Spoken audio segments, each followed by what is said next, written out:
Today we have a 1979 GS1000E. I purchased this bike about a year ago. Last registration on it was 1989, so it is set for quite some time. It's in fantastic condition for the age. It basically has 23,000 miles.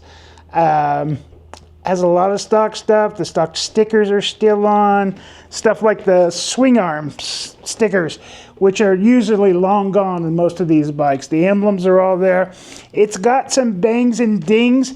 It still has a factory stock seat. That's a stock seat cover. Like I said, this came off the road in '89 and set into a garage since 1989. When you purchase a bike like this, the first thing you got to realize is you're going to have to do pretty much all of the fluids, and I'm not just talking about changing them. The front brake caliper should be rebuilt, the fork should be rebuilt, steering head bearings should be at the very least greased, but probably replaced because they're not that expensive. Swing arm bearings greased and replaced. Wheel bearings at the very least greased. It has a set of SK shocks, which were fantastic period shocks at the time. But what happened is they didn't have the same hard chroming that maybe Suzuki had on their shock stems.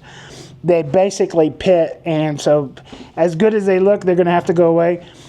When we do the walk around, you're going to see it has a period Yoshimura pipe, which is beautiful and almost impossible to obtain.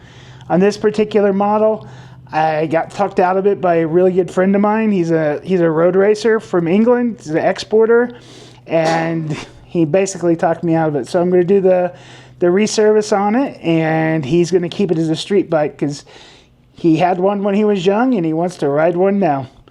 So feel free to ask me any questions in the page about it. Please subscribe. It helps. I appreciate it. Thank you.